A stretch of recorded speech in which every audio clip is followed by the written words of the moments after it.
Bei Wohnungsabnahmen sieht man es immer wieder, dass Dübellöcher sehr schlecht gespachtelt sind. Und wie das ganz einfach funktioniert und was du dabei beachten musst, das zeige ich dir im heutigen Video.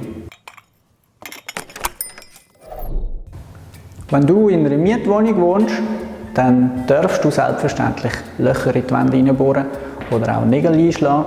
Wenn du aber ausziehst, dann musst du die wieder so gut wie möglich verschliessen. Anhand von diesem Beispiel, da haben wir jetzt eine Raufasertapete, das kann aber auch sein, dass das ein Verputz ist.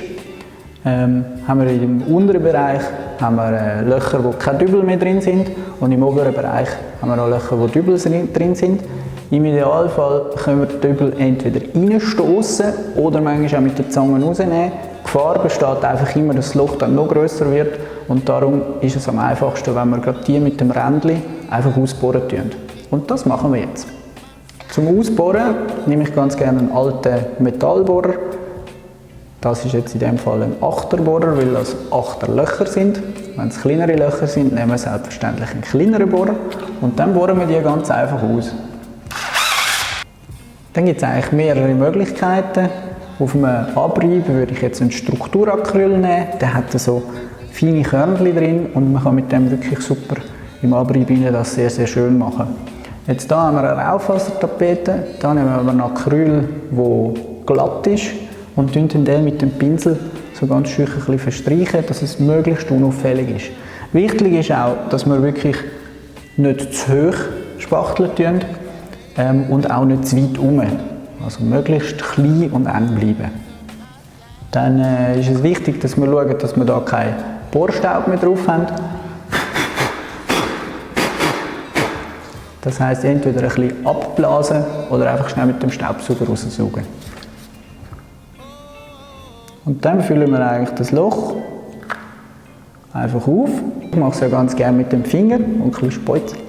Das funktioniert eigentlich sehr, sehr gut. Wichtig ist, dass dann auch die Finger sauber sind.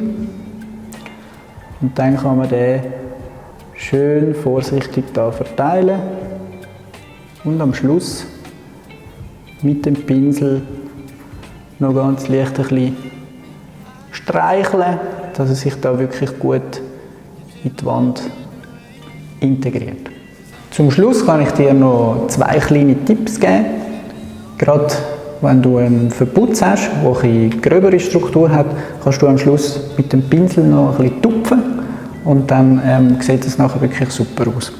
Dann kann ich dir noch einen zweiten Tipp geben, und das ist: Verwende am besten so Silikonspitzen mit einem Deckel. Dann bleibt nämlich auch die Kartusche viel, viel länger frisch und härtet nicht aus. Wenn dir das Video gefallen hat, dann tu doch unbedingt den Kanal abonnieren.